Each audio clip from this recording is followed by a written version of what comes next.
What up, everybody? I'm your host, JP. This is my co-host, Josh. Hey, everyone. What up, guys? We got some topics for you guys today. We got some good stuff, some juicy stuff, actually. Wait, but before we get into the news, let's hear a word from our sponsor. Today's episode is sponsored by ZippyStream. If you are wondering how we make money to run our podcast, it's all because of this innovative platform. Here at FilmBros Podcast, we absolutely love using ZippyStream. It's the easiest way to convert listeners into an email list, but best of all, they find us sponsorship so we can keep making money doing what we love. Suppose you're also a podcaster thinking about starting one. ZippyStream will help you find and manage a relationship with brands that are relevant to your audience. If you want to learn more, contact us as soon as possible. Everyone that signs up this month will get to claim £10 as a joining bonus, which is around $12 or something like that. Just reach out to us by email or social media DMs, and I'll put you in touch with the guys at ZippyStream right away. Now back to the pod. Some big things that are some big flops that happened over the weekend. We had a monumental flop happen over the weekend, Josh. That flop was Ant-Man and the Wasp Quantamania. All right. Marvel's second now biggest Marvel drop on the second week. Honestly, now let's keep it a buck. Doctor Strange, they've been having bad second week drops. We had Thor Love and Thunder have a really bad second week drop. Black Widow takes the cake with a 67.8 being its number one, but that got beat out by Thor Love and Thunder with, I believe, a 68, and now Quantumania has taken over and had a 69, I believe, 0.6% drop. God, almost hit the 70%. Came out swinging, or somewhat swinging. I guess you could say it's a success because, you know, the first one, I believe, only did like 50 million the first week. The second, Ant-Man and the Wasp, did it like about 60 million the first week as well. Quantumania made 104 to 105, depending on where you look, in its first debut. So I'm thinking like 104 and some change, almost 105 million, maybe at 105 million now. If some people want to go ahead and go and watch it. So the second week wound up dropping so much. Now we can give Black Widow kind of the excuse because at that time it was COVID and, you know, it was same day, same release type thing. You know, Scarlett Johansson went through that whole big fiasco. She wound up coming out with a W, obviously. Wound up getting paid her compensation for the streaming. Should Marvel be worried about this? I mean, it's been kind of a trend, right? Like with Multiverse of Madness, Thor Love and Thunder, Eternals. I mean, we could have blamed it on COVID at first, but I mean, is it COVID now? Probably not now, but I mean, it is something to worry about. Marvel should be very worried. I think, I don't know. This is probably the fatigue, or maybe the movie is just ass. Because I mean, Love and Thunder was bad, and then, Black Widow was Black Widow. Eternals is quote unquote bad. I kind of like that one, but you know, I don't know. I think this is the fatigue. I think what might sell it, or we'll have to wait to see if it really is fatigue, is Guardians. Because Guardians does really well, usually. So, I mean, maybe it'll be that movie that sets the tone of, like, okay, is it a James Gunn thing? Is it a Marvel thing?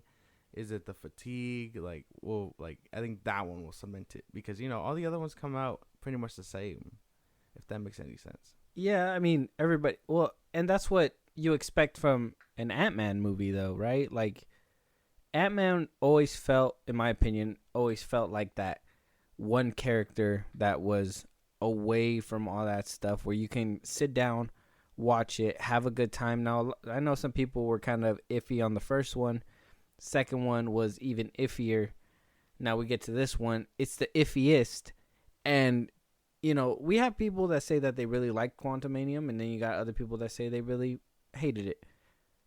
It's weird. It's the big. I think this one has the bigger split, but Ant-Man always has been that character to me where, you watch him and it's just, it's grounded. It's a heist movie. The first one showed off their shrinking ability really well. Ant-Man and the Wasp, though that one was kind of lesser than the first one in my opinion. It did feel like filler up until the very end. That one had good fight scenes and showcased Ant-Man's skills and all that. But Quantumania, where, this is the final, or at least your third movie, and everybody's third movie, it's always been dramatic. You got No Way Home, Civil War, Iron Man 3, and this one was just kind of anticlimactic. And I walked into this movie, at this point, and with kind of being fed up with Marvel, all right, I'm gonna have to watch this movie to just keep up. And I've been feeling like that for a little bit when it came down to, when it has come down to Marvel, with the shows and everything. I've been feeling like I've been needing to push myself just so I can know what's gonna happen. And with this one, I pushed myself, but at the same time, I was like, Ant-Man has always been the funny one. I know I could get a chuckle or two out of that movie and still feel like it's just an appetizer, but still walk away kind of happy. You know what I mean? Yeah. But this one just left me feeling empty, bro. This one is just. It tries to be funny, but it doesn't work out half the time. I think it just. Yeah, this could be the fatigue, man. This could be the fatigue. I don't think. Like I said, I think waiting for Guardians is where we're gonna see if it's really that or not. Well, I mean, obviously, Guardians, in my opinion, is going to be good. You could tell by the trailers. You can tell, that James Gunn made this movie way before all this nonsense that's been going on with Marvel. Because with Marvel, they've been having little pockets of success, right? Little pockets. You had No Way Home. Though that was Sony's movie, it still gave some crumbs to to Marvel. It is what it is. You had that little pocket of good shit from Phase 4. Then you had Sam Raimi's movie. Not a big pocket. I enjoyed it. It was okay. Wish it was better, to be honest, but we got what we got. Thor: Love and Thunder. That was just terrible. Wipe that off the table. And now we get to this point, and we're just like, if you list down all of Phase 4, everything that you list down, you could possibly say was okay, but not that great. There's not a lot of movies that were shining stars out of Phase 4.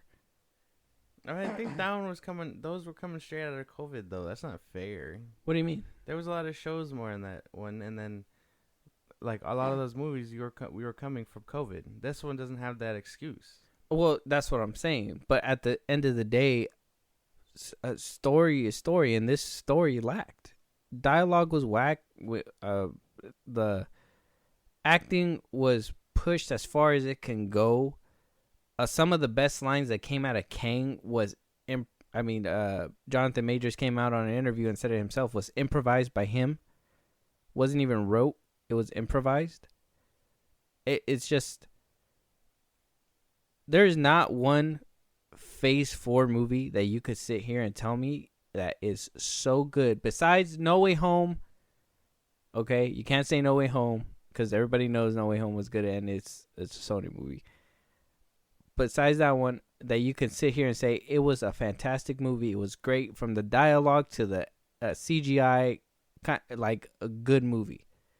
Can you really pick one out from Phase 4? Well, I can, but that's my bias. What do you mean? But that's the thing, though, because those were coming out of COVID, and like they didn't have that. They can have the excuse of being protected from a flop. What we're talking about is box office numbers, not personal things where you think writing is this and that. What I'm talking to you about is what the products that Marvel is putting out, the reason why we're getting such low numbers, why we're not getting that word of mouth out there, because if the movie was good, You know how many people would be watching it right now? People would be like, no, dude, this movie's so good. But if somebody comes up to me and is like, hey, do I need to watch Ant-Man and the Wasp Quantumanium? Is it good? I would tell them it's not good, and you could probably wait till streaming if you really want to watch it that bad. That's what I would tell people. But, like, and that's what's going to stop a lot of people. You know what I mean? Like, that's what I'm saying. Is the bad things that, you know, the bad habits that have been happening with Phase 4 the reason why Quantumanium's not doing good? Yeah, maybe. I guess if you look at it that way, it makes kind of sense. But I don't know. I think either way, Marvel's gonna rake in some dough, and this one might not be doing it, you know. And it's kind of I think we're gonna see that dry spell because, well, this one isn't doing too good, and then maybe Guardians picks it up, but then right after that, you know, people didn't like the first Captain Marvel, so you're telling me we have to see the same movie or a similar movie with the Marvels? I think that one might also hit a dry spell. What do you mean a dry spell? Like not get money? Yeah, like fall. Oh. Yeah, I can imagine it. What do you call it? The only one that I can see having success is Guardians, but that's what I mean. Can we say it's a dry spell because up to this point, what do you call it? They haven't been making the money back, or like will Guardians pull them out of that dirt? Will it be a pocket of success, as you said? Will this be the gem within Phase 5, you know? Because right after that, we're going to have to rely on the Marvels. And you already know, people already don't like Captain Marvel. Yeah. I'm confused by what you're saying. What are you talking about? How are you not following me?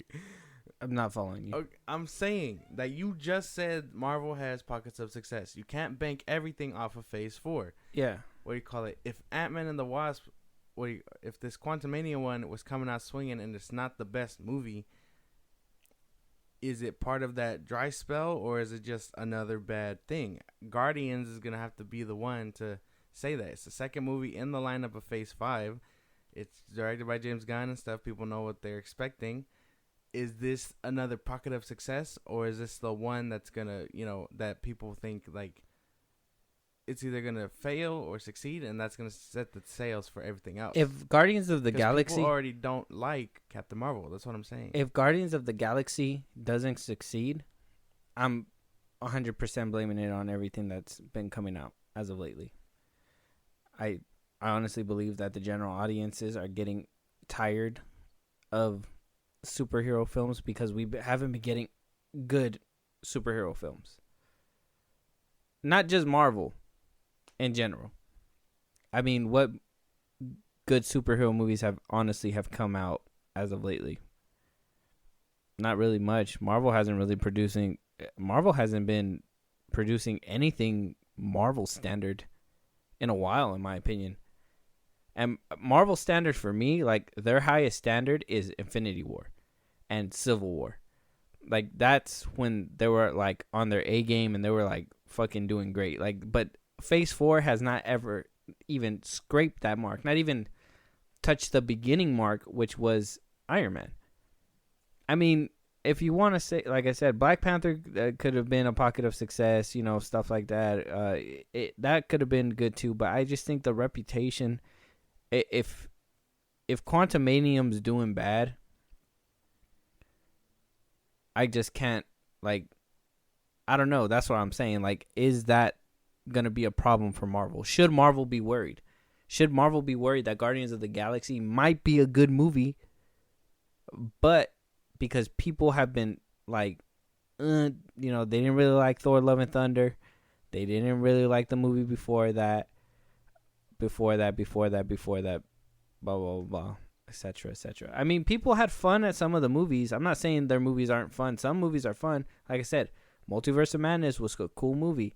Did it reach the standard that it should have been? Probably not, because there was a bunch of reshoots, a lot of stuff that Marvel's doing.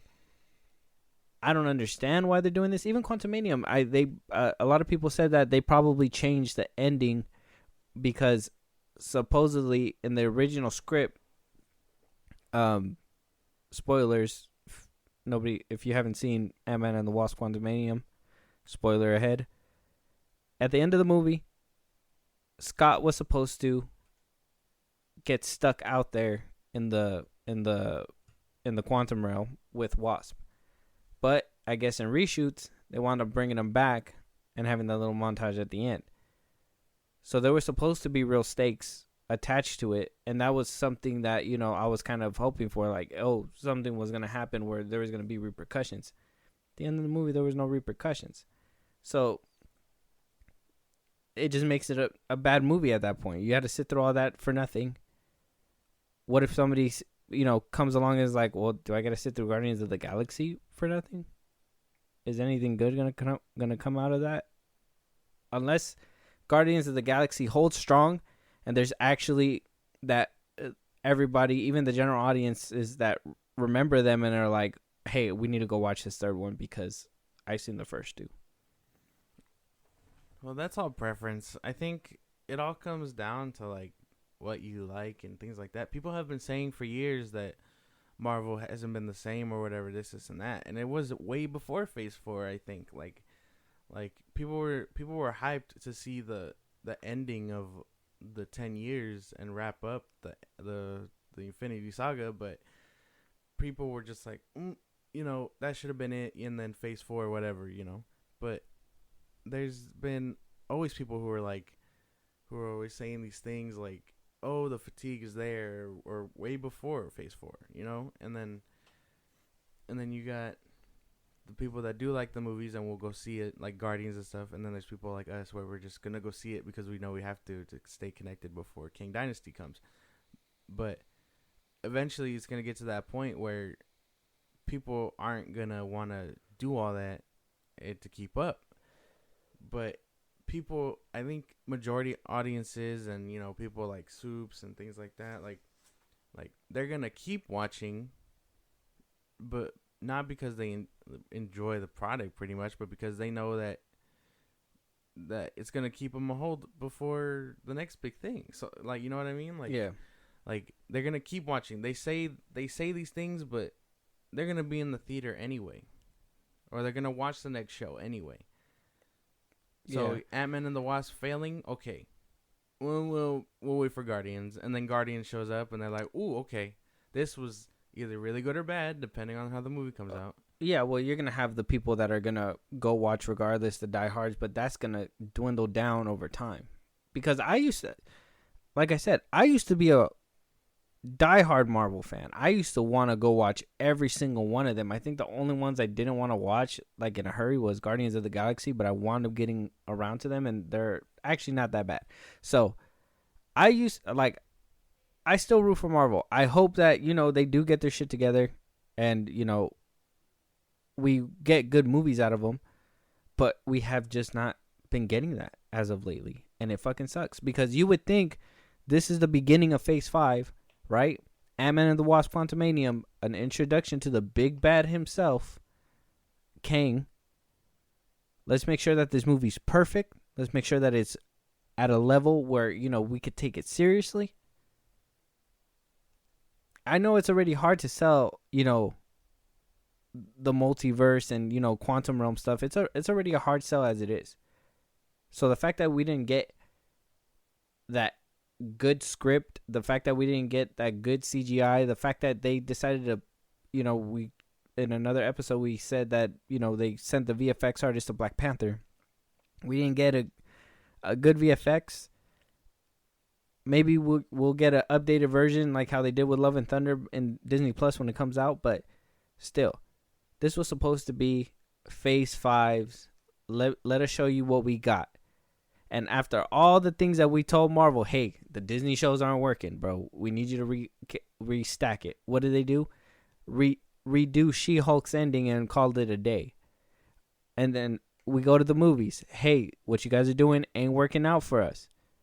What did they do? The beginning of Phase 5, the same thing. It's like, man, like, I don't know. Like, Marvel's tweaking at this point. I don't know. It just, all these things have been said before, and I don't think Marvel wants to listen, but they know that at the end of the day, people are gonna go see it. You know, this is just gonna be another speed bump failure, in their bumpy ride of the King Dynasty and Secret Wars and stuff. I don't see them really turning the tide unless they stop interfering, because like when a DC movie gets interfered with, people are like, well, that's fucked up. You should let them do their vision. When a Marvel movie gets fucked with, people are just like, oh, well, that's Marvel. We're going to watch it. Fuck it. What do we, what cut? You know what I mean? Like they're going to just go see it anyway. So I don't think. Marvel and DC are two different things, though. We yell for creative freedom from DC because Warner Brothers cannot. They're in charge of everything, so they cannot direct a fucking film for shit. They've been trying to get a DCU or DCEU, whatever, off the ground for years. They get a director. I mean, you could say Zack Snyder, you could say Christopher Nolan. They tried to make Christopher Nolan the beginning of the DCEU, but because they didn't honor his wishes in the third Dark Knight movie, he had to walk. And he was like, no, I'm not going to be a part of it. I don't want to do this. So that's why they moved on to Zack Snyder, and then, they didn't listen to him, so then they moved on to the next person, and now here we are with James Gunn. Marvel has had a bona fide formula. Kevin Feige can say it's not a formula. That's fine. But they have a bona fide formula that they've had for a while now. They gave us great movies, great characters. They've already been taken off. I understand, rough skies. I understand, turbulence when you're up in the air every once in a while. Example, Phase 4. But Marvel, we expect more from Marvel because they've done more. DC is not really on the same boat because they can't seem to be on the same page with the people that own them. Yeah, but creative freedom comes with everything. Yeah, we know that the mouse is gonna put a chokehold on the director and force them to do it, otherwise they're out. But that shouldn't be happening. That's still part of the creative process. Like, how are you gonna hire a director who's kind of passionate about doing Ant-Man or whatever the fuck, and then, oh well, creative differences, quote unquote, which is really short for, oh, the director didn't want to follow our formula, so we cut him off. Like, you know what I mean? That to me is also stopping creative freedom.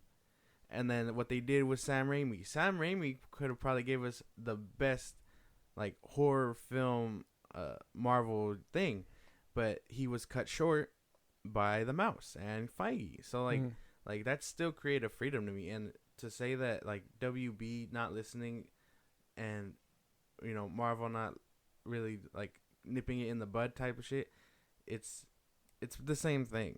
It's just DC fans are going to be more passionate about it because, I think not so much of the formula, but because, like, DC never really cared about like that sort of thing. Like, you should have that sort of freedom. Well, yeah, maybe it is the formula for Marvel, but I think it worked well for like Phase 4 and Eternals. Granted, they weren't the best projects to some people. The creative freedom should still be there. Well, there, in my opinion, Marvel has a different type of creative freedom, and that comes from the way the camera work is, the way some of the dialogue is. But in my opinion, when people say creative freedom, it's because they want the movie to end how they want the movie to end. But Feige says, look, give us a pitch, but this is how the movie needs to set up this next part of the phase. So there needs to be some kind of structure. I understand, creative freedom, but you get creative freedom in a different way at Marvel, and you know what you sign up for. So either which way, I mean, like I said, it's not really that kind of conversation. We're kind of going off on the side, but at the end of the day, Marvel's going through a hiccup patch. I personally think that he should be worried. They should be worried because this isn't something that's normal for Marvel. Marvel used to, Dark World, tripped up, boom, they back at it again, making more money. Age of Ultron, don't matter, making more money. Now we got Quantumania, tripping up after a bunch of trip ups. Some stumbled and still stuck the landing. Don't get me wrong. I mean, Thor: Love and Thunder still went on to make almost 800 million. Doctor Strange made over 800 million. Shang-Chi made like about 700 million as well. They're still making money, but are they making the money that they should be making at this point in the MCU? Not really, because they fumbled the bag. Don't get me wrong. I understand COVID. COVID was a thing. People were afraid to go to the theaters. But if you've seen Avatar: Way of Water, it's over $2 billion. It's over. So money can be made, but it depends on the story. It depends on the movie, everything. And I think people are just getting sick of eating shit. And like I said, it's not just Marvel. It's DC too. That's why I brought in DC, because DC hasn't really been putting out anything either. Right now would be the perfect time for DC to strike. It just sucks that James Gunn isn't going to get out a movie until 2025 or so. I mean, Creature Commandos, whatever, but he's not going to get a movie off the floor until 2024, 2025. That's when we'll finally see what he does. But, I mean, by that point, Marvel's probably going to either correct all this or he's just going to be a done thing. But right now would be the perfect time for DC. But DC needs to still clean up their act. Marvel, on the other hand, they're over here stumbling. Yeah, they're the juggernaut, but they just look like they've lost their way, and they just need to take a step back. And maybe, hopefully, that's why Captain Marvel's getting pushed back, because hopefully they're taking that time to really perfect it, make sure that it's good and good for the customer, and not just be like, here's your next helping of product, consume that shit so you can know what's gonna happen in the next run. I don't know. Maybe. It's all very weird. They should definitely be worried, though, because, yeah, this doesn't happen too often, and then I just think they bank off certain successes, and Guardians is going to make or break that, because as a consumer and as a fan, you have not with just Quantumania. Maybe it was a shaky start for Phase 5. Guardians is going to set the tone. I know it. Whether to decide whether it's fatigue or Marvel slipping or it's just another James Gunn whoop-de-fest and people can suck his dick again. And then we get the Marvels. Oh, no. I guess we're going to have to wait and see, because Ant-Man is not looking too good. Guardians of the Galaxy, let's hopefully that'll help out Marvel, put them back on top, and hopefully they can continue that success. If it's successful, we'll just have to wait and see at this point. Yeah. Quantumania, if you guys want to help it, I know we helped it out in its second week. It could have been 70%, but our dollars put it down to 69.6%. Okay, so statistic. We helped. It is what it is. We helped. But talking about DC and bad ownership at Warner Brothers, they are suing Paramount for streaming rights of South Park. What? Okay, so the story is basically Paramount owns South Park. Yes. Warner Brothers wanted streaming rights to South Park for about a certain amount of time. They paid for 300 episodes, $1.6 million for all 300 episodes. They're streaming exclusively on Paramount and on HBO Max. Now, they were supposed to make certain episodes that release, I guess, specifically to HBO Max, but they wound up making movie specials and wound up putting it straight to Paramount to help boost Paramount. So it was honestly, it was a massive deal. It was a pretty big deal. So they're suing them as of right now for the streaming rights. I'm trying to figure out how much they're suing them for. They're also taking issue with the $900 million deal Paramount made with creators of South Park in August 21, just months after the launch of Paramount Plus as a partner deal. As part of the deal, South Park will exclusively stream on Paramount Plus after the contract with HBO Max ends. So I guess they're their contract hasn't ended yet. Yep. A lot of problems, you know. And you know what? I hope they make an episode of South Park just making fun of this whole situation. I'm sure they will. They do it with everything. Right now I see the clips. Right now the whole crew is adults because of COVID. Oh, really? Yeah. Oh, like they grew up during the pandemic? Yeah, they're adults now, so they do all that. And then I haven't seen much of South Park other than what's on TikTok. I think I have friends who watch it. I want to get into it because TikTok doesn't, they post the funny clips and it does look kind of funny, but it kind of reminds me of King of the Hill, and I don't really like King of the Hill. Is it the animation? Yeah, it's the animation. Yeah, it is for me too. Yeah. And after I know once you find animation and it sticks and you're like, this is our thing, you need to update it, dude. At some point, this show has been on for so long, like it's still doing the same thing. Yeah, it still is doing the whole stick figure thing, and like they don't walk, they literally jump, hop everywhere. Like it's dumb. And I know this isn't what we're talking about per se, but like side tangent aside, it's just like you gotta update your animation. Like Family Guy, you can tell they went through updates, and then with The Simpsons, you could tell they went through updates. American Dad, so on and so forth. South Park is the only South one. Park hasn't done it, and you're just like, why? Like, I understand if it works, stick with it. Yeah, but if it ain't broke, don't fix it. They should have updated it. Maybe that would have gotten my viewership out of it. I don't know. Yeah, I don't know. I guess they got enough viewership. But the way they kind of sidestepped it, they wound up using just grammatical little sleight of hand characterizing the new content. That's what they're using here in this article. So they would use things like new movies, new films, events, or, just to sidestep, because they can't say new episodes out. Yeah.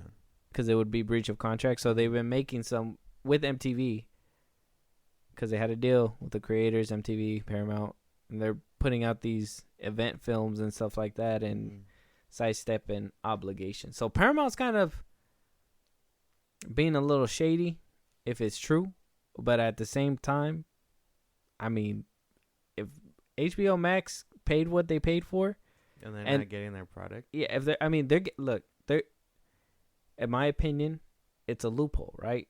I mean, they're giving them what they wanted, which were the episodes. They did pay a lot of money for the episodes, maybe, and they did give them some. They said they didn't fill up the whole amount that they were asking for, so that's probably the problem right there. But to put out little events or whatever just so they can boost their numbers too, I mean, I don't know. I don't know if that's a good loophole, and maybe you could look at it as them just being smarter than the average bear, or is it really just being a dick and withholding money? Yeah, no. If they're only giving them, like, because I know the show is still happening, it's still ongoing and stuff. If they're purposely being like, oh, you get this 1 hour special, you get this, you get that, and you're not giving them episodes like weekly or however the cycle goes, then yeah, you're kind of fucking them. So like, no. So they gave them some episodes. They said they fell short of its promise to provide 10 new episodes for each season, and they charged the company for the 50-minute pandemic special.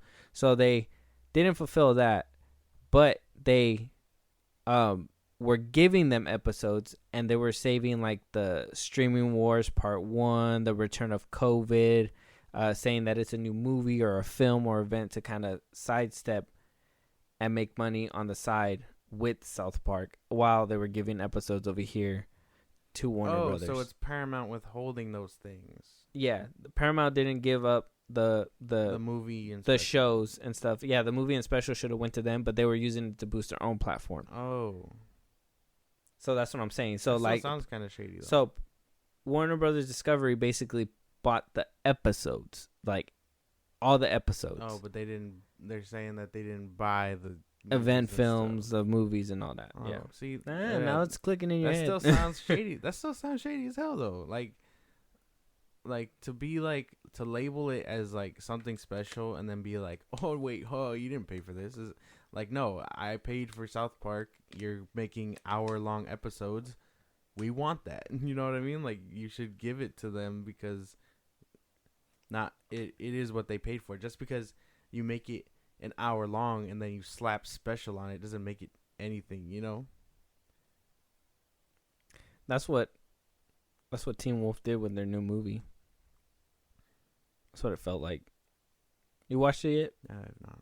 I don't think I want to. If I'm being for real, I want to watch the whole show again before watching it, just so I could be caught up. Yeah, that's what I kind of wanted to do, so I could have been like, I know what that is. Yeah. But there were some things that I was like, but then there were some things I was like, no, I don't know. Yep. But it is what it is. We'll see what happens, and we'll see how this unfolds. Team Warner Brothers or Team Paramount? Team Warner Brothers for this. Dirty. Moving on, Zendaya wound up renegotiating her contract for Euphoria. Okay. Gonna be getting close to $1 million per episode, and she will be executive producing episodes for Euphoria. That means we're getting hella seasons then. Yeah. Hopefully quickly too. That's crazy. She's making money, bro. She is balling. Per episode, how many episodes does Euphoria put out? Like 8, and they're all like an hour. 8, and they're all an hour? Yeah, see? 8 million by the end of the run, by the end of the season, or if they add more, who knows? My thing is, where does this money go? You know what I mean? Like, is it in their pocket? Like, are they millionaires, or is this like a taxes thing? No, they're millionaires. Yeah. I mean, obviously a good chunk of the money goes in their pocket, but money goes all over the place too. I don't know. It like maybe it's because we've never had this type of money. I can't fathom what these actors and actresses do with it. You know what I mean? Like, they buy $20,000 dresses, about $50,000 necklaces. They get their hair done for about $25,000. Like, I don't know what it's like to be an actor, obviously, but like well, you don't know what it's like to have money like that. But even then, like, why are you asking for this much? Is my thing. Why are you asking for this much? Not just asking, but why are you getting paid that much? Like, I understand a paycheck and I understand how that all works, but think about the kids from Stranger Things.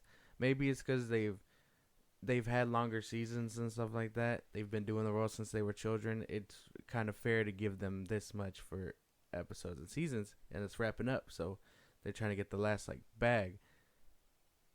She's only been doing it for a couple years.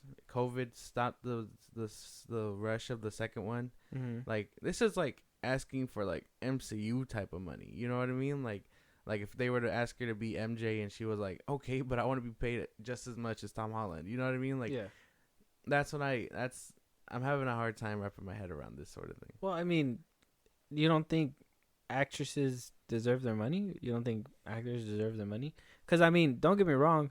You can say, like, all they do is just go up there, but she's also executive producing on top of that, so she will have more work on top of it.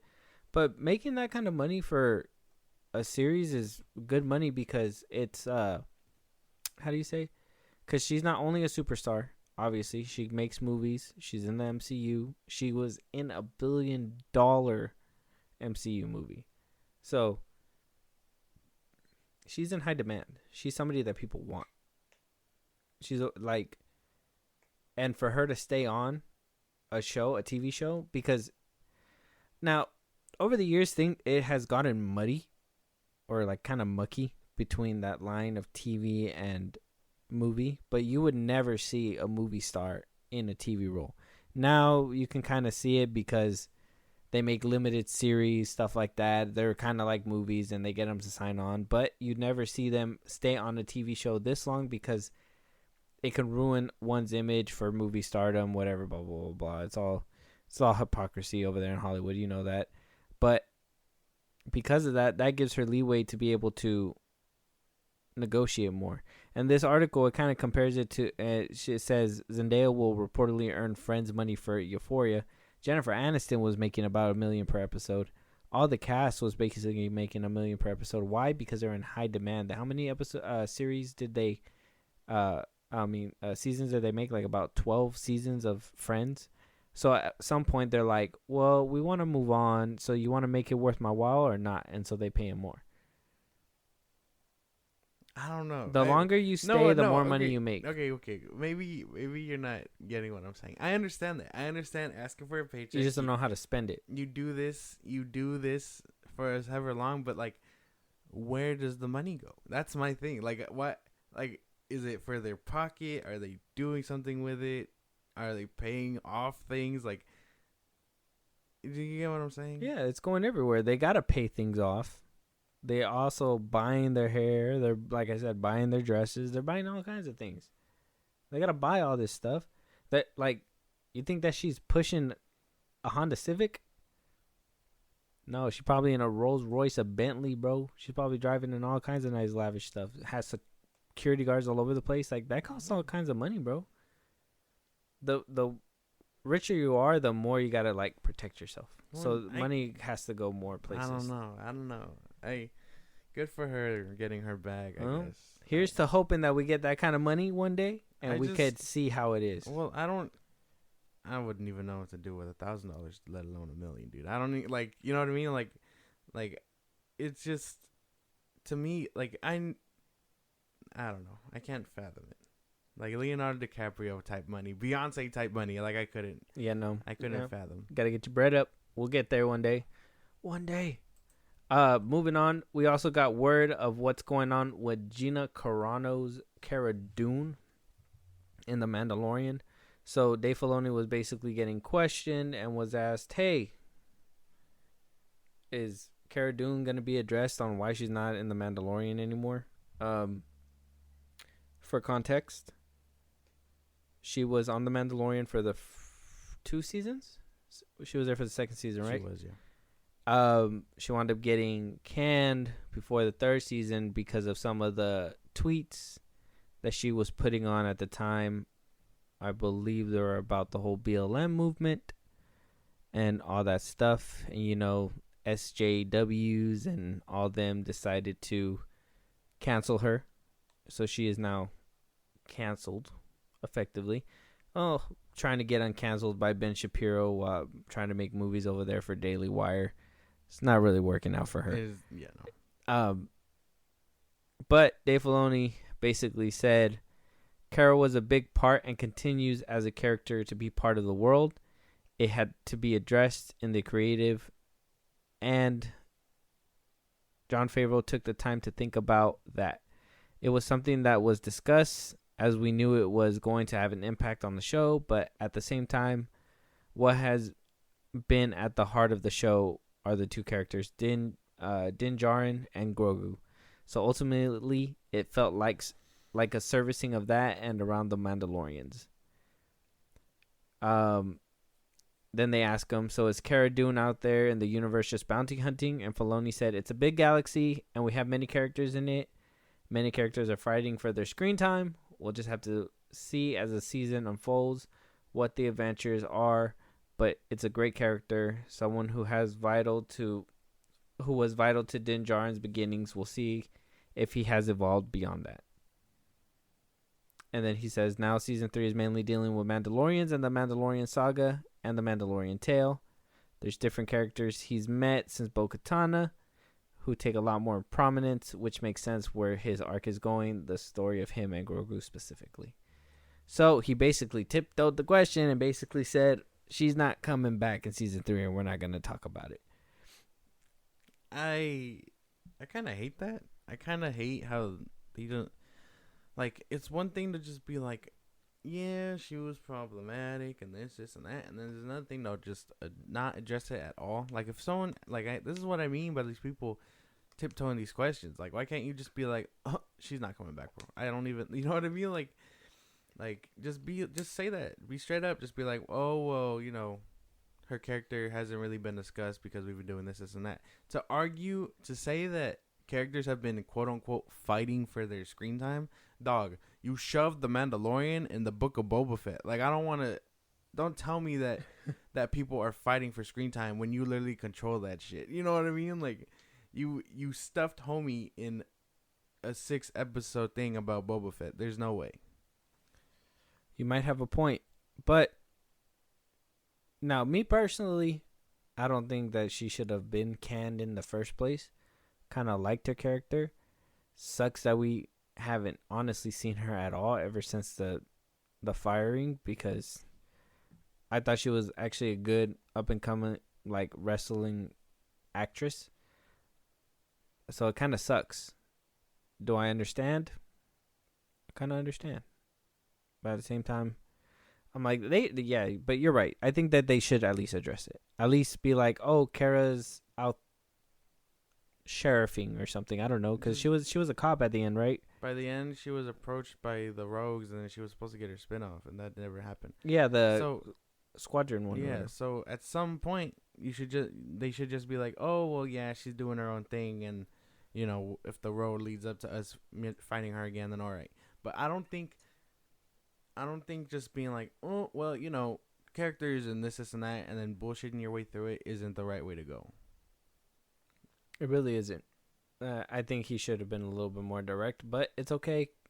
I mean, because her character was fine. Like, it was cool to see her. Like, I'm not begging for her to come back, but address her at some point. All Star Wars characters get addressed at some point. Yeah, I would say at least, like I said, if she's out there, I mean, just say that she's out there on her spinoff that we'll never see. You know what I mean? Like, something like that. Just a little thing saying, you know, that you're acknowledging that she's still around. Exactly. You know, especially if she's been around and helped them out since the very beginning. Mm-hmm. You know what I mean? Like, yeah, we know it'll only be respectful to her, the actress, as well. You know what I mean? In a way too. Like, we know she's been around, and we know what she was doing before she met the Mando, and then we know that the show focuses on Grogu and stuff. But again, you can't really complain that homie is fighting for screen time when you can literally shove that anywhere. You dedicated a whole episode to Ahsoka and Mandalorian. You know what I mean? You were able to you were able to shove him in the Book of Boba Fett. You were able to put Boba Fett in the Mando episode. Like, you can't use that as a defense. You write the show, you can literally be like, 2 seconds. Oh, can we call the character, and then just be like, oh no, she's busy doing this and that. Yeah.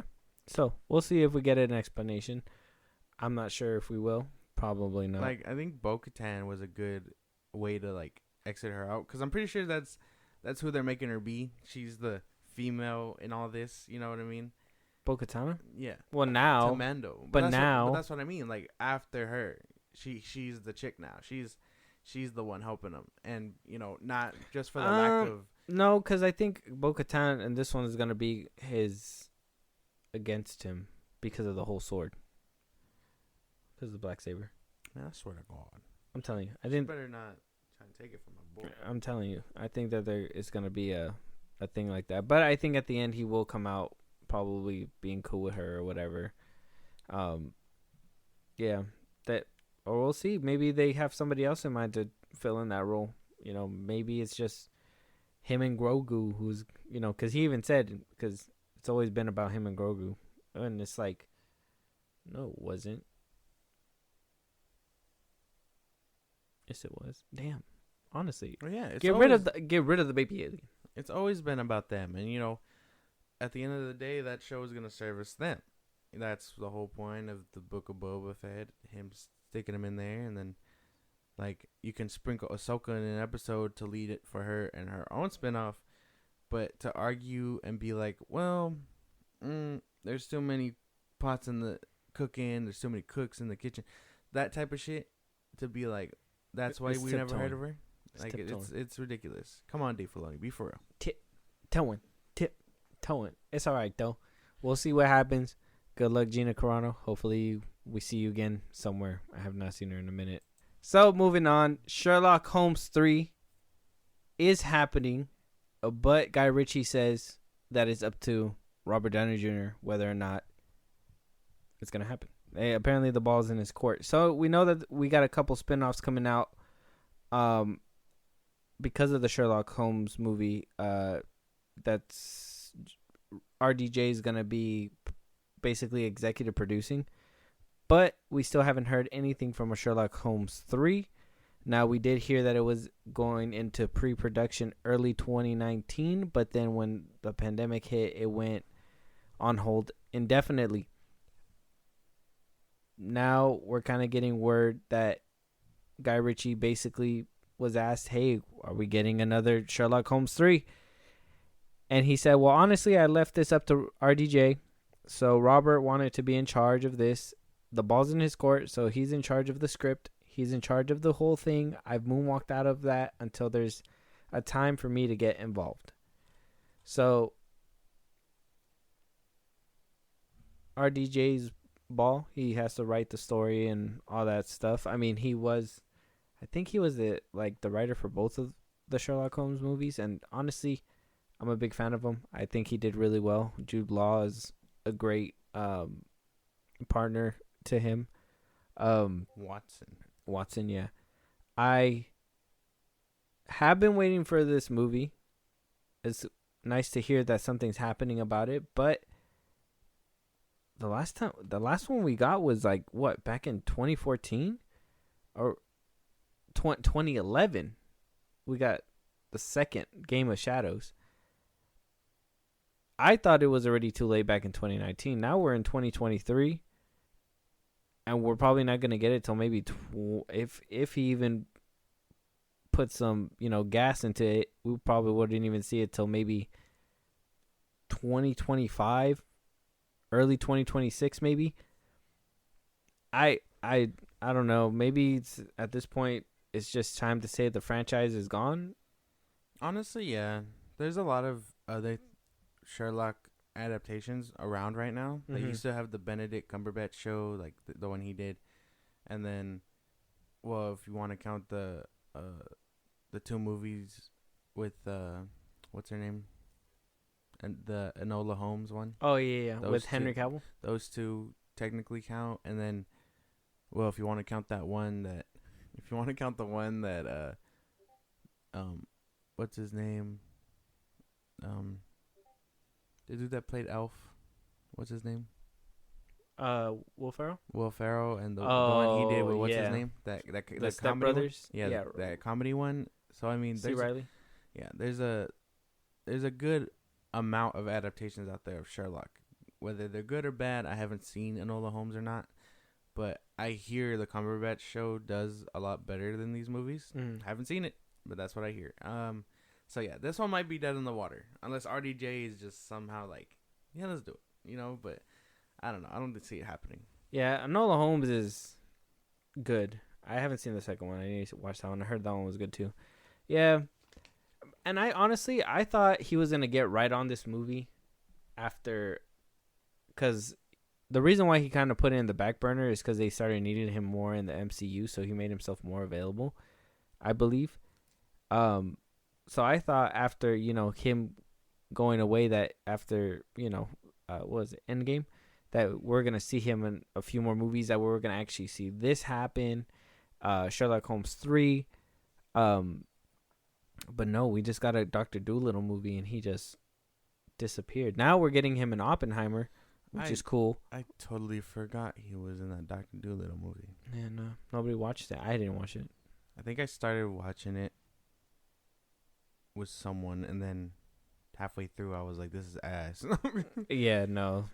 I thought it wasn't that good.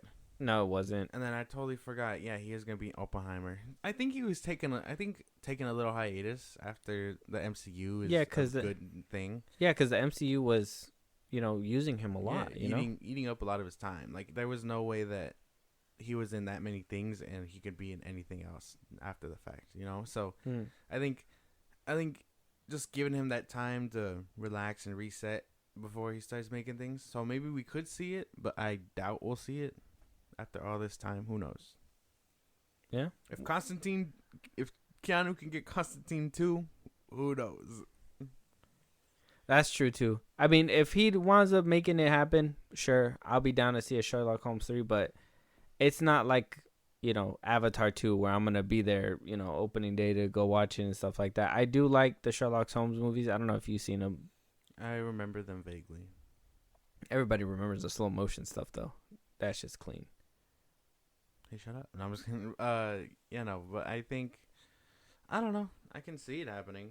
Homie is just probably taking a hiatus because, that MCU paycheck was huge, and then he got paid he got paid $1 billion for Endgame, no? Yeah, he got a lot of he got the bag, bro. He got, for every movie after, literally, I think every movie after the Avengers, he started getting the bag. I think Homecoming, he only was there for 10 minutes or something, and screen time for 10 minutes, and he got like $1 billion. Yeah, so he was obviously living fat off that. So I don't think he's in a rush to get more roles. Maybe when he was younger, yeah, before the MCU. Because, I mean, I can remember seeing him in a good chunk of things before the MCU showed up. You don't remember? No, I can remember. Well, not really. MCU was the thing that came up and brought him back. Oh, yeah, it saved him from his addiction and stuff. But, like, I think no, he got clean. He was trying to look for work, and Jon Favreau gave him a chance. He was like on a dress. When did that movie with the lawyer come out? The one due date, that one came out back in 2010, somewhere around there. Oh wait, with Zach Galifianakis, right? No. The one where his dad is like, where they think he killed someone, and he has to be his lawyer. Oh yeah, no, that's a different movie. I forgot what that one's called though. It's right here. Bang. That movie is called Dr. Dolittle, The Judge. That one came out in 2014. Oh, okay. Yeah, that one came out in 2014. And that due date one came out 2010. So this was before, like I said, before they were using him a lot more, which was, I think they started using him in the MCU a lot more after, literally, I think right around Homecoming, and then that's when they needed him in Civil War, and basically a bunch of movies after that here and there. So I can remember him from U.S. Marshals. Yeah, that one's good. Yeah, he did good in that one. Yeah, but yeah. So, well, we'll see what happens. I'll be excited if it winds up coming out. It comes out, cool, whatever. It'd be nice. Mm-hmm. Do your thing, RDJ. We'll wait. Can't wait to see you in Oppenheimer. Honestly, all right. I'm gonna paint you the scenario, okay? I don't like this. He's already off to a bad start. Oh damn. I don't know if you read the article already. I don't know if you've seen this already, but I'm just going to go ahead and give it to you. Mm-hmm. What if today, say you're living by you at your own place. Okay. You're at your own place. You got Rufus with you. Yes. I go and I steal Rufus, but you don't know that I stole Rufus. All right? You go out there. You put out signs saying, hey, just return my dog. I'll pay you $50. I'll pay you $50. No questions asked. Just bring my dog back. Mm-hmm. I bring your dog back, but you call the cops on me. And then I sue you for this $50 for false advertisement. How'd you feel? I'd be very upset. You stole my dog. Not only did you steal my dog, but now you expect me to just be like, you don't get your money back. Here's the cops because you stole them. And now you're going to take me to jail or to court because you want $50? That's not going to happen. Oh, well, no way. Even better. Lady Gaga's going through this. Okay. She promised a $500,000 reward. Now, the lady that stole the dog, Lady Gaga wound up putting out flyers saying, return the dog. Oh, I think I remember when her dog got stolen. Yeah. So apparently it was a breach of contract, a false promise, fraud by misrepresentation. In addition, she's demanding the $500,000 reward from Lady Gaga. She is seeking legal fees and compensation for financial damages, pain and suffering, mental anguish, and loss of enjoyment of life.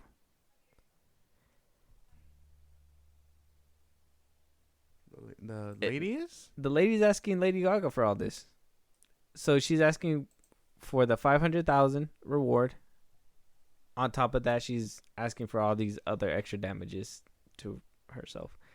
So, and this is her stealing the dog and bringing it back. Now, to be fair, this is what I was talking about earlier. Loopholes. She said no questions asked. she probably brought the dog back thinking, you know what, there's no gonna be repercussions to my actions. That's Lady Gaga's fault. She should have put there a little clause. If I find out you stole the dog, you're going to jail or something. I don't know. But this is a loophole. I don't know. She might be working for Warner Brothers. I don't know. Okay, first off, the lady's dumb. She should have had her friend or someone else, not her, take it back. She should have had someone to be like, hey, go collect the cash. I'll give you $2,000 off the top. Just, she can't know it was me. And then, maybe smooth sailing. And then, okay, if Lady Gaga decides to be like, you're not getting your cash, then move forward with this. Don't show up. Why would the perp be like, here you go. I stole that. 500K, please. How did she? I want to know what Lady Gaga thought. She was probably just like, "Well, you motherfucker!" Like, you know what I mean? That's kind of what I want to know too. I'm just like, how'd she catch you? If you know, like I told you, I put you through the whole scenario. You would have felt some type of way. Like, I wonder if there was like a big old like question mark on her forehead that was just like, what the fuck? Like, why is she suing me? Why is this even being entertained? Imagine getting that. Just imagine the lawyer that had to listen to this and was like, I'm gonna get you that money. Like, he had to sit there and be like, I'm gonna get you that. Better Call Saul shit. Like, there's no way that the chick really thinks, okay, she could probably win if her lawyer is smart and she's like, and they're like, but she stole the dog. The lawyer could be like, that's off the table. Like, that is, regardless of that, like, you know what I mean? How they do that shit. If they're really good, they could just be like, that's not the point. The point is, she brought the dog. Lady Gaga said, no questions asked. She brought her the dog. You can't be upset about that. And then the judge is like, okay, overruled and whatever else, throws it off the table. She could probably get her bag. Granted, it's a scummy way to get her bag, but she'd get her bag. Money's money? Question mark? I don't know. Hopefully Lady Gaga can fight out of this. This one's a crazy one. That's actually pretty wild. I didn't expect this. She was milking the hell out of it, though. Pain and suffering, emotional damage. How much was she banking on that $5,000? Pain and suffering? Loss of enjoyment of life? Loss of enjoyment. Mental anguish? Jeez. Promise of a no questions asked reward. Damn, Lady Gaga, you fucked up, bro. It is what it is. Moving on. Better Call Saul. Actor. Michael Mando was fired from the Apple series Sinking Spring. This is a series that is going to be directed by Ridley Scott. A very good honor for him. And due to him clashing with a co-star. Now, the co-star has yet to be named. But apparently he was having issues. This was supposed to be the MCU Scorpion. They teased him at the end of Homecoming and never happened. Nothing ever came into fruition. But he's getting kicked off. Wound up getting replaced by Wagner Moura from Shining Girls. Interesting. Yeah. I kind of want to know who he was clashing with. I know. They don't say? Nah. At all? Ooh. No, they said they refused to comment on that one. What a bitch. He probably started it. That's why. No, he probably started it, got homie kicked off because he retaliated, and now he doesn't want to comment because... It has to be one of the bigger stars. It has to be. Let me see who's casted on there right now. It has to be one of the bigger stars he fought with. There's no way. It's kind of good that, if I'm being for real, that he didn't come back a Scorpion, though, because... Homie does really good in Better Call Saul. He shines, actually. He's like one of the main characters. He does really good. Brian Tyree Henry is supposed to be in there. He's the brother in Bullet Train. Okay. We got Marin Ireland. I think that's it. I don't see any other big names besides Brian Tyree Henry. So my money is he got into some beef with Brian Tyree Henry, and he's not as nice as he's supposed to be, because it's weird that they would come out and say who are the two people he was clashing with and stuff like that. If the other dude had a problem with him and he's a bigger name and he just wants to be left out of it, he probably was like, hey, don't say nothing about me. Exactly. It has to be someone hidden. But interesting. Now I want to know what they were fighting about. Yeah, well, I'll keep you updated. I'm gonna follow this one because a lot of juicy things come out of this. I don't know if you remember. I was watching that Lethal Weapon show. Oh yeah, I remember that. Yeah, and I was the main dude, the Claw Crawford, and he was with Marlon Wayans, or what's his name, the Wayans brother.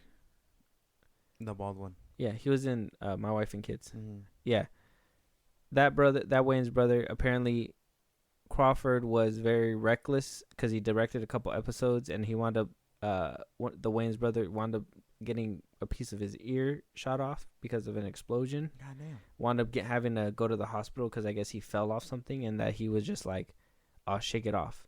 So it was weird, and then they wound up replacing him, and then the Wayans brother wound up leaving the show anyways, and then the show got canceled. It was a big thing. It got me kind of mad because that show was actually pretty good. But yeah, it's gonna be interesting what happens. I just thought it was kind of interesting because I know that you know him as from Better Call Saul. I haven't seen that show, so I wouldn't know. But you know, Well, no, I mean I can imagine because I don't think there was any drama. I think Homie is really nice with the crew. Like when they meet up for the award shows that they've been having for the past couple of years. yeah. He's been there and he's been good to them and stuff. So I think they probably just like clashed over something small, maybe. Got you. But well, I mean, if it was small, there's no way that he would have been kicked off. It has to be something big enough to get him kicked off. Who knows that? Because they said kicked off, fired, not him walking away. Oh well, good luck to him and whatever he shows up in next. Better Call Saul spinoff. We're also getting Nick Offerman, Megan Mullally, and David Cross in the final season cast of The Umbrella Academy. Now, I don't watch this show, but I know that you do. Nick Offerman, he was in The Last of Us as of recently. Yeah. We haven't seen David Cross in a lot of things, maybe a cameo here and there, not a lot after his little accusation, so that's kind of a surprise right here. And I don't know who Megan Mullally is, but, you know, I haven't actually seen The Umbrella Academy. Do you guys, what do you think they will fit in that season? They'll probably end up being older versions of the team, if I remember right. Because, okay, I haven't seen season 3 yet, but I'm trying to get caught up. But basically, what happened is one of the characters, they've done time travel, they've done alternate reality type of stuff, and I think one of the characters, his name is called Five. Mm-hmm. Spoilers, kind of not spoilers. I'm gonna go in depth now for Umbrella Academy. Mm-hmm. It's basically the on one day, out of random, all these women like give birth to the same day, same time, out of nowhere, not even being pregnant prior. They just give birth to these kids around the world. This guy adopts them. Turns out they have superpowers. He trains them. They're a team of superpowered individuals, right? Yeah. One of them, number 5, he gets sent. He can teleport and stuff. He accidentally gets sent into the future. Okay. He sees Doomsday. He's supposed to be like a 50-year-old man inside of a teenage boy. Okay. So when he goes back in time, he's experienced and he's 50 and stuff, but he's trapped in like a 13-year-old boy. Okay. He's the dude. I'll show you a picture of him. He's the dude that they've been saying he should play Damien. But oh, him. Okay. Yeah. What do you call it? And fasting forward, maybe that's who one of them is. You know what I mean? He's probably gonna be one of them aged up, if anything like that. I mean that sounds cool and all, but I got the article right here and it tells you who they're playing. Whack. I was gonna tell you, but I was like, I'm gonna let him finish. Oh, okay. Let go. Very good. I mean, you could be on the money. I don't know. So it says real life husband and wife Offerman and Mullally. Oh, they're married. Crazy. Did not know that. We'll play Dr. Jean and Jean Thebedeyu, a married pair of community college professors from New Mexico who wear sensible footwear and suffer from the most extreme case of deja vu this timeline has ever seen. Cross will play Cy Grossman, an upstanding, shy business owner and family man desperate to reconnect with his estranged daughter who will stop at nothing to get her back.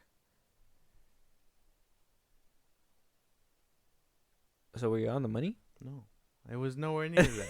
You were nowhere I'm near mad the as money. All that theory raising down the toilet. You almost had it. You almost had it. What do you call it? I swear you almost had it. What do you call it? I mean, that sounds cool, but they're playing no buddies. So, well, I mean, I like David Cross. He's funny. Nick Offerman, he's hilarious. And off The Last of Us, we can tell he can play that serious and sad role too. So seems like good. Yeah, good castings, I guess. Yeah, for good. These random nobodies. They the show handles a lot of good heavy topics. Like one of the dudes struggles, like he gets it's hard to map out, but he gets PTSD because he was in a war. He was in Vietnam. But he traveled back there on accident. He fell in love with one of the dudes, and then, he suffers from that in present day. Like, it's hard to map because a lot of it is time travel and stuff. So, I mean, like, it's going to be interesting. Yeah. We'll see what happens. I got to watch The Umbrella Academy still. Haven't gotten around to it. I should be getting around to that one. I'm falling behind on TV shows. It's because HBO Max has all the shows, bro. Telling you. Umbrella Academy is worth it though. Yeah, it really ties it in, and then what's his name is in there now, or he's always been in there. Oh, you know what shied me away of it? I don't know if you've seen that show, that superhero show that was on Netflix, that had the dude, from what's his name? He was in the Transformers movies. He was one of the soldiers. You know who I'm talking about? Oh, the main dude? Yeah, the one that had the daughter, and he was trying to get back to his daughter. Yeah, the white guy. Yeah, I forget his name. So he had a superhero show on Netflix. Did you see that one? No. Do you know? Oh, Josh Duhamel. Josh Duhamel. That's his name. He had a show on Netflix called Jupiter's Legacy. Oh, I've heard about that. That one. That shit was garbage. And I was like, Umbrella Academy was like a superhero show, right? Or it is? Like they have powers? They have powers, but they're not really superheroes. Oh, okay. Well, I was like, damn, that's another superhero show. I was like, I don't want to watch that shit. And granted, it could have been nice because obviously there's been a lot of seasons. But then I think, well, The Flash has a lot of seasons, and that doesn't look good either. So I'm like, damn, I don't know. So I mean, I'll probably get around to it, but I think you'd like the Umbrella Academy. Yeah, it has a lot of interesting characters. Okay. And so hopefully you like it. I think you'll like 5, and then Klaus, he's pretty cool. Klaus. He's one of the. Is he the monkey? No. Who's the monkey? I forget his name, but he's like. It's not an Umbrella Academy he's like fan. He's like their butler type deal, and then what's his name's in there? What is his name? Elliot Page. Yeah, he's in there. Yeah, I know. In the first season, he's still a girl. Yeah. Huh. Okay. And then, but they do well. I heard they address it or something. They do, yeah. Yeah. They okay. At that, I think somewhere in the 3rd season they address it because I think I seen a clip because he's still a chick in the 2nd season. So. Yeah, I think there was a clip where like they hang out or something, or they hug it out or something. I'll get around to it. We'll see what happens. Hopefully I get around to it before season 4 comes out. Mm-hmm. And we'll it's get the to last that. one. Yeah. On to some kind of a serious topic. Woody Harrelson's kind of in some hot water, apparently spreading some anti-vax conspiracy during the SNL monologue. I wanted you to hear it for yourself. I don't know if you heard it already. No, I haven't. My God. All right, here we go. 3 years ago, Central Park, Sunday morning, the Lord's Day. Trying to resist the temptation to puff too early in the day. Of course, I succumbed. Like a lot of people, I have a devil on one shoulder, and on the other shoulder, I have a larger, more frightening devil. And there's a battle going on in here, you know. I'm just saying that I am many different things. anarchist, Marxist, ethical, hedonist, non-discriminatory, empath, epistemological, deconstructionist, Texan. But back to the tree in Central Park in that script. Put yourselves in my place. Lay the curve of your neck against the roots of the tree. What kind of tree was it? I mean, what kind of trees they have in Central Park? Oh, yeah, it was a palm tree. So, lay your head on the palm, fire up a hooter from Jeremy, and start reading. Okay, so the movie goes like this. The biggest drug cartels in the world get together and buy up all the media and all the politicians and force all the people in the world to stay locked in their homes, and people can only come out if they take the cartel's drugs and keep taking them over and over. I threw the script away. I mean, who is going to believe that crazy idea, being forced to do drugs? I do that voluntarily all day long. But yeah, so it was just basically that little bit. There's nothing there. I don't even. There's so it's the whole him comparing it to the drug cartel. Oh, okay. Apparently, the drug cartel being the government keeping you in your homes until you take the drug, whatever, blah blah blah. That he's comparing them to the drug cartel. Okay. That's what's kind of getting everybody kind of hyped up over this. Now, obviously, in my opinion, I just think it was just an unfunny joke. It really was unfunny. I didn't think it was like, if he would have probably did a different spin on it, I probably would have laughed when I first seen it. But it was just more like a damn, you just did this to yourself for no reason, guy. Like you had to say that, and it wasn't even funny. Like, it just sucks now he's in hot water for it. Well, it's things like this where people were campaigning not too long ago about removing monologues like this. Mm-hmm.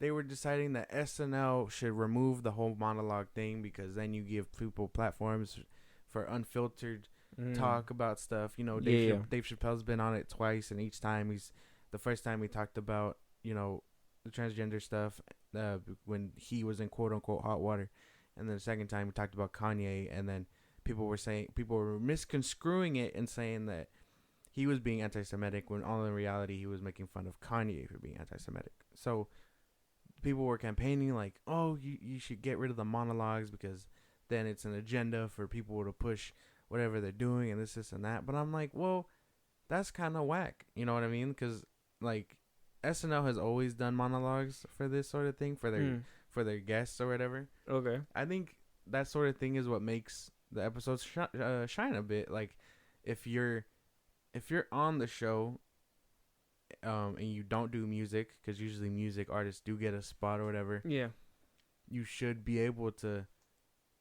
give the monologue, say a joke or something. Man, granted, you should be funny. What do you call it? Like, I know, just because even when I saw Adam Driver's, he's not a comedian, but he was funny. Yeah, he was. Some of them knock it out the park. Yeah, like I don't know if you saw that clip of Adam Driver. He's like, "Hey, bro, you look like a Star Wars fan," and then he hands him a Kylo Ren like action figure. Yeah. So like they can be funny, and they should be funny. Like, but at the same, like, you can't get rid of the monologue for the people that like actors and stuff, because they don't know how to sing.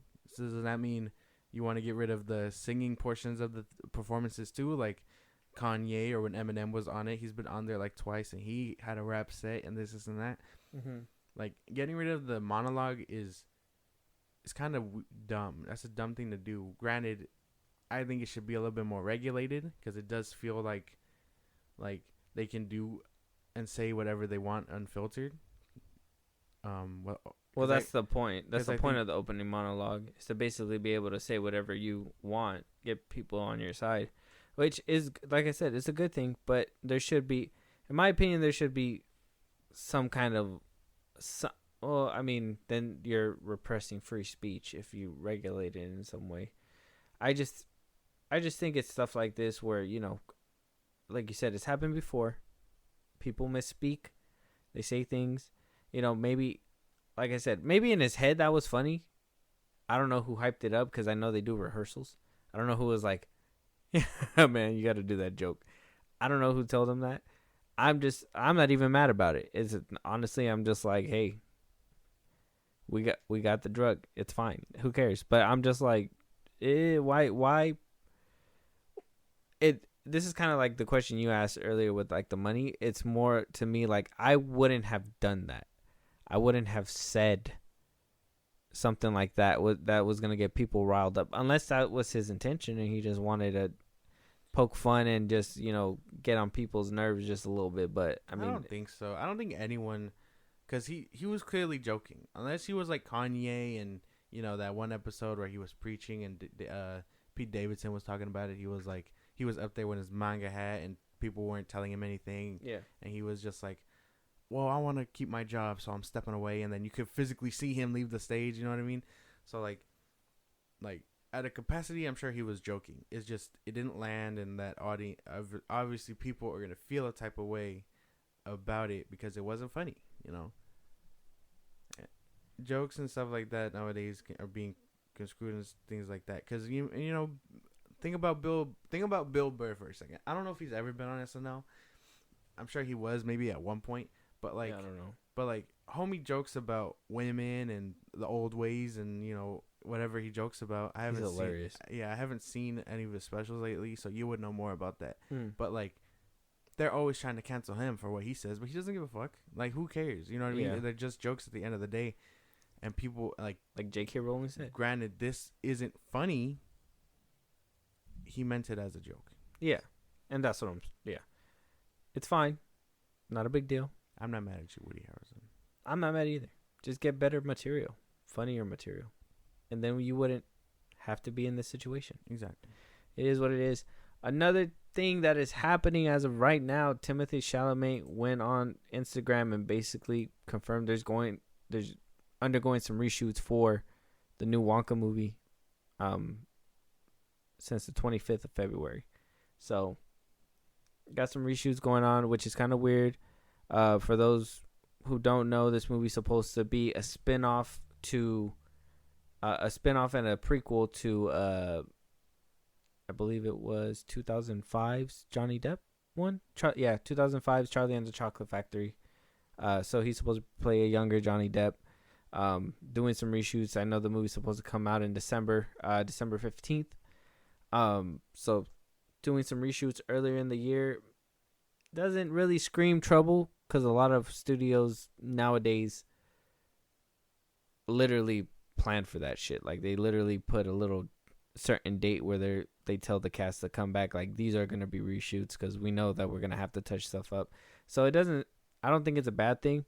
Like I said, I haven't seen Timothée Chalamet. I just hope that it isn't significant reshoots or anything, or it doesn't turn into anything like that, because this movie is, like I said in a different episode, it's supposed to either put me on or put me off of Timothée Chalamet, because I've never seen him in anything else. Haven't even seen Dune yet. I got to see how he does it in this movie. And that's it. Well, I seen him in Up, but I mean, he didn't really. I don't want to judge him off that one. So, I don't know. You think it's a bad sign or just normal things nowadays? I think it's just normal. I don't know. I don't believe in reshoots as a concept, like, because maybe they have bad stigma to them with like DC doing it and Marvel. But I mean, I guess if you don't get it right the first time, you do have to plan for that and redo it. So yeah, maybe doing it this early isn't a problem. They just coming back and be like, you know what, this scene didn't really play out too well. Let's retry it, and then they get it done and it's wrapped up by December when it has to come out. But I don't think it's a big problem. It just, I think you should really get it right the first time, because there's a lot of movies way back when where you hear that they didn't leave a set till they were done and they got it right, and that's all. I think that's all up to the director and the visionary behind the camera. Yeah. Because what the director says goes, and if you're like, well, that's a wrap, and then you wrap it up, and then you got people and then you come back to, maybe you're in the editing process and you're like, well, that didn't work out too well. We got to do reshoots for that. Like that shouldn't happen. It's true. I mean, at this point, like I said, it's just before it wasn't a common thing. I think if reshoots were needed, it was just it was just a couple days, and that's basically it. Like, you had to perfect it, do it on storyboards and everything. I think Marvel is the one that made it a trend to kind of make sure that they put some kind of cushion in there and to say, hey, reshoots might happen. Be ready for those if we call you from this time to this time. This is the window and whatever. So I think at this point it's just a cushion. Like I said, hopefully nothing bad. Hopefully this is just good signs and we'll be good. Yeah, right? Yeah. Hopefully we're good. For sure. Another thing. Jamie Lee Curtis basically confirms a sequel to Freaky Friday. Oh God. Yeah, so she was leaving the SAG Awards and she won. Yeah, she wound up winning for supporting actress. She won one. Very good. She wound up leaving the Guild Awards, the Producers Guild Awards, on Saturday, and they talked to her, asking if, what was gonna happen, if any Freaky Friday sequels were in the plans, and she teased. She basically said it's going to happen without saying that there's anything officially happening. I'm looking at you in the moment and saying, of course it's going to happen. It's going to happen. So, I mean, that could just be nothing and her just trying to hype it up because, she wound up leaving in a happy mood and just be like, yeah, I'm telling you it will happen. And, it just doesn't happen. Or it could be something brewing and it might happen. Are we looking forward for a Freaky Friday sequel? We already got a movie called Freaky, and that actually was a great switcheroo type movie. It was funny. It was crazy. Still got to show it to you. Not really, no. You're not looking forward to it? No. You don't like the first one? The first one was cool, and that's kind of a movie for my generation anyway. So, I mean, it's fine. It was a good movie. For your generation? It came out around, my time. No, it didn't. Freaky Friday? Yeah. It came out in 2001. No, it didn't. Yeah. No, it has to be younger than that. Nah, you were like a child, dude. Let me know. Let me see. It's right here. 2003. Yeah. You were barely crying. There was no way. Yeah. That was made for us. No, for me. Yeah, whatever. It was. It was made for me. But no, yours would be the original. No, yours is the new one that just came out in 2018. You ever seen that? No. You never seen it? No. It's this one right here. That's your generation right there. Oh yeah, no, never heard of that. Yeah. But what do you call it? No, I guess not really. I don't think so. Not now. I don't think anyone's asking for this.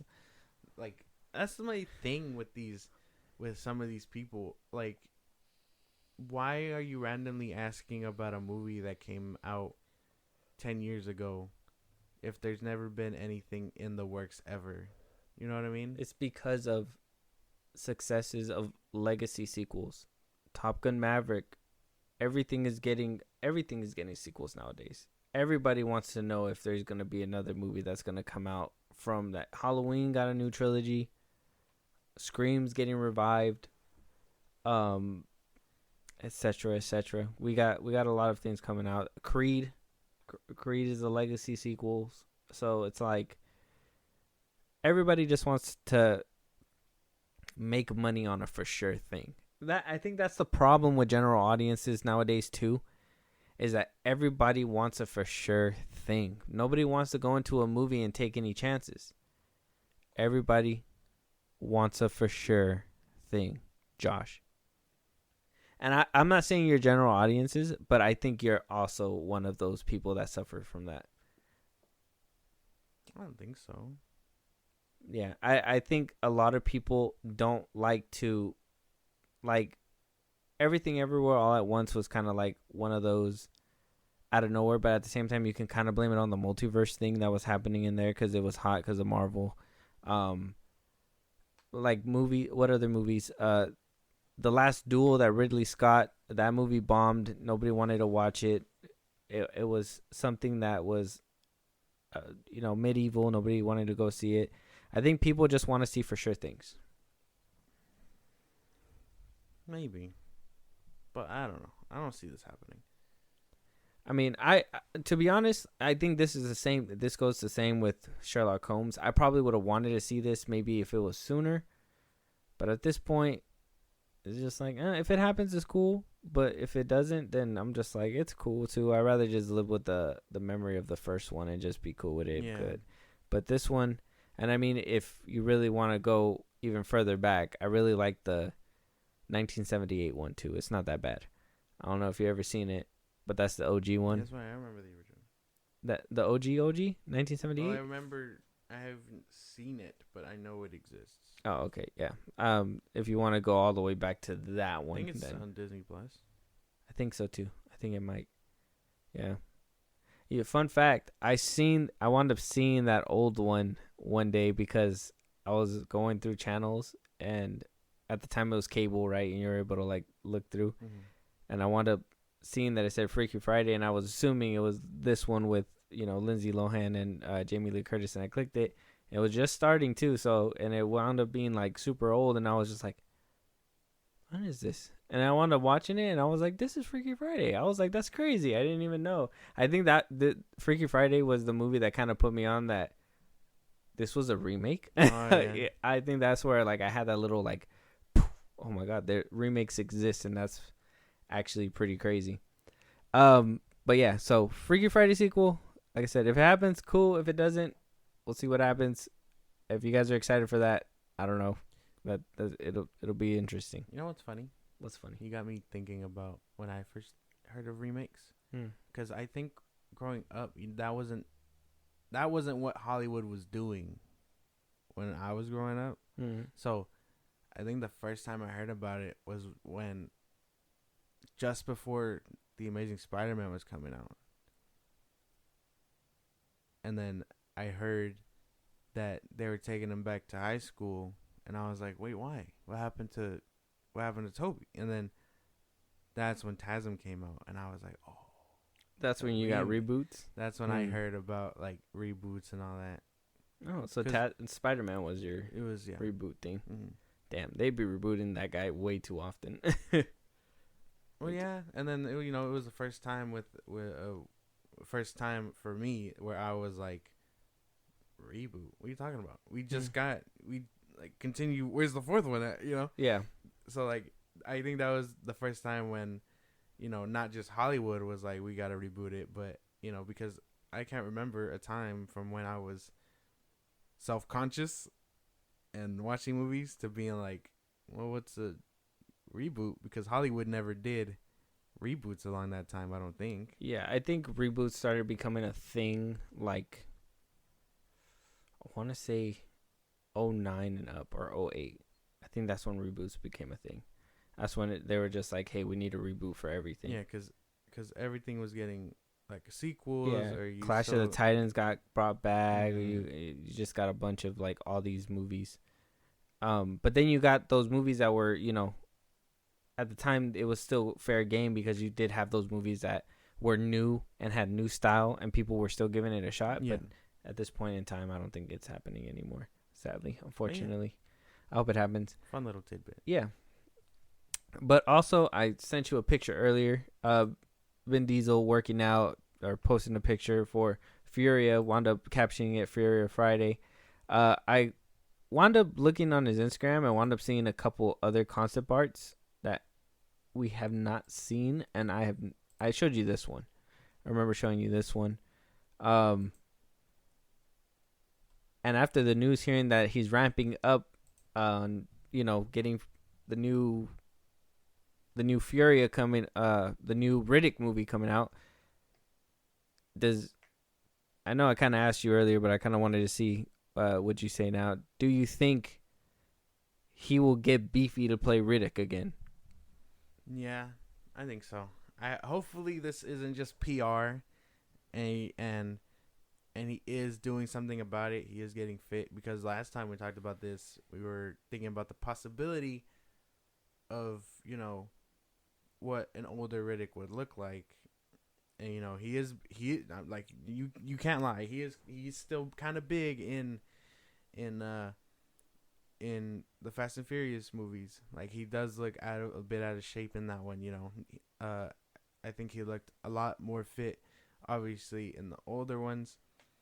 But you can tell it started leaning on him more, his age and weight and stuff, around the time of maybe Fast 6, 7, somewhere around there, because he wasn't as fit as he used to be. You know what I mean? And then you know, so hopefully this isn't PR. He is getting fit again, because yeah, he was kind of big in the Fast and Furious movies. Yeah, and even in the Fast X trailer, he kind of looks a little, you know, not really all there. So hopefully he is working out, and seeing these little concept arts looks pretty good. I'm happy that they're ramping up on getting this movie made already. I know Riddick 3, or yeah, would it be 3? The 2013 Riddick kind of didn't get the best reception. I don't think it flopped, but I don't think it reached the heights that Vin Diesel wanted it to get to.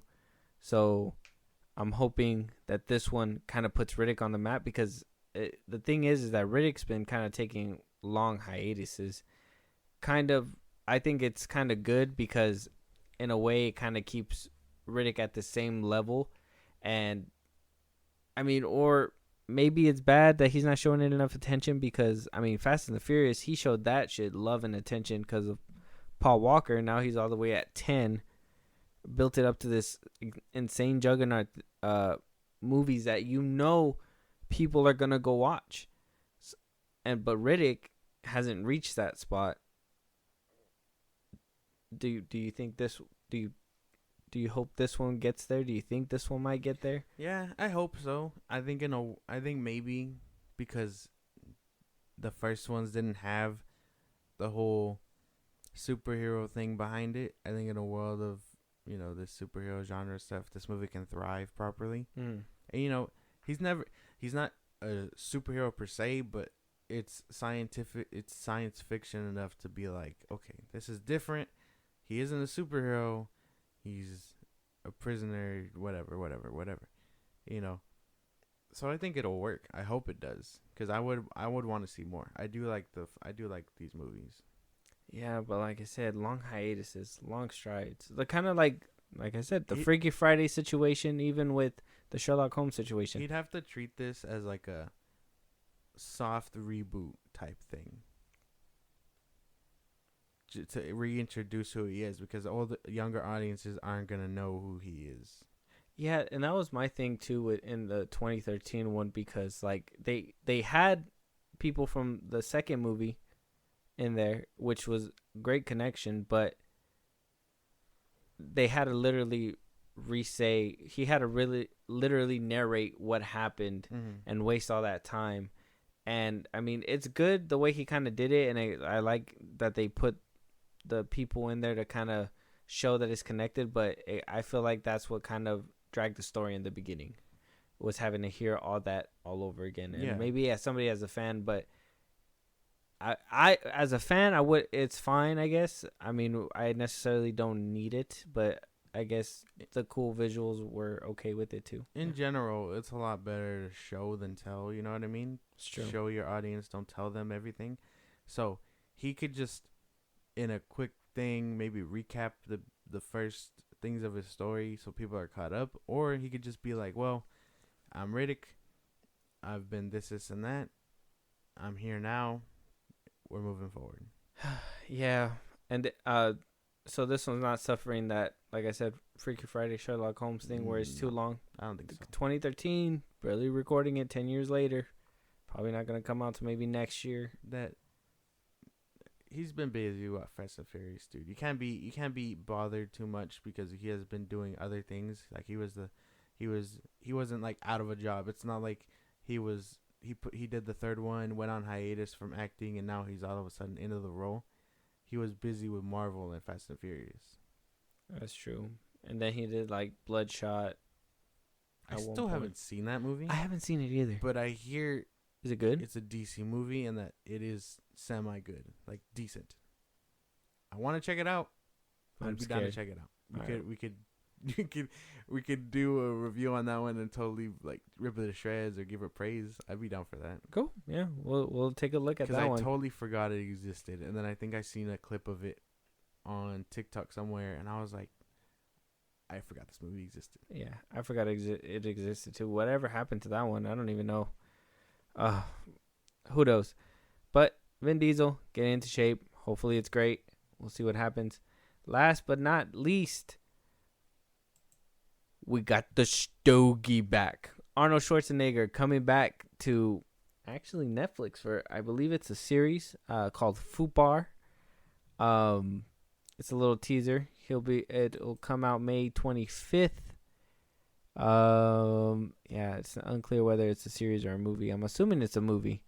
It's a little teaser for all you Arnold Schwarzenegger fans.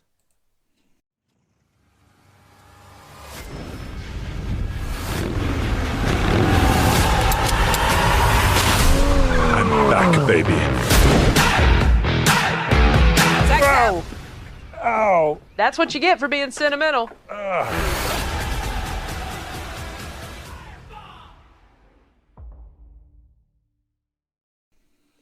Nothing too big.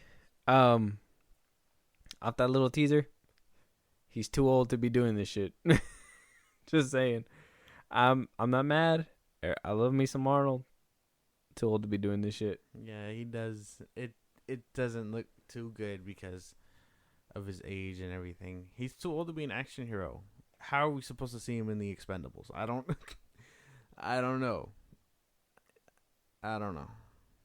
I think I might watch the show though. Maybe watch the first episode, see if it's worth anything. But check it out. To be this whole action hero thing at his age, it doesn't work. This would be the equivalent of him like pumping out another Terminator movie. Oh, it is a show. It's his first series ever. Crazy. Yeah, it would be like him pumping out another Terminator movie, or if out of nowhere Sylvester Stallone was like, yeah, let's do another Rocky movie or something like that. Like it isn't working out too well for him. Hey, Gabriel Luna's in here. Okay, well maybe maybe now it might be worth it. No. I don't know. He was the last credit on there. I don't know. It didn't look too crazy. Maybe if we see a bigger little trailer, but that was the first teaser for it. Off top, yeah, he looks like he's too old for this shit. Maybe he'll wow us in a different trailer, or maybe in the actual show. But the "I'm back, baby" thing is kind of, it's like, bro, just say the Terminator thing. You should have just said the Terminator thing. Like that's all he wanted to do, 100%. So we're gonna check it out. Yeah, I'd be down to check it out. Give the first episode a shot. See what it's about. If it grabs any attention. If not, Netflix can expect another canceled show. Sucks, Netflix. But yeah, that's gonna be the end of it, guys. Pretty honestly, this was like a pretty long one. We did a lot of. I think the beginning half was pretty long, but if there's anything on here that you want us to talk about, we didn't get to something that you were like, oh no, why didn't you talk about this? Hey, my co-host will let you know exactly where you can let us know, and where you can support us in a big way. Twitter, TikTok, Instagram, if you want to hit us up about any news, movies that you want us to cover. We can also talk about anything else like music. A lot of albums just dropped. Like if you haven't heard Logic's new album, go check that out. That'd be dope. We can totally review that too. If you want to listen to our podcast while you're doing what you do on the day, taking a jog, taking a walk, enjoying your day, Spotify and Apple Podcast at FilmBros Podcast. If you want to support us in a big way, Zippy Stream at FilmBros Podcast. All it takes is your name and email. You get our full catalog. Episode 0 coming up on 70 now. Come on, bro. We're almost to 100. Support us. We'd appreciate it. You get to message us privately on email for any movies and stuff. Honestly, a privilege to have. If you want to support us on YouTube, go ahead and do that. Subscribe at FilmBros Podcast on YouTube. Like, follow, subscribe, hit the notification bell. We will be putting out YouTube videos, we promise, pretty soon. But until then, make sure you guys have the notification bell on, because you don't want to miss when we drop our videos. Exactly. With that being said, we'll talk to you guys on the next one. Have a good one. Talk to you guys later.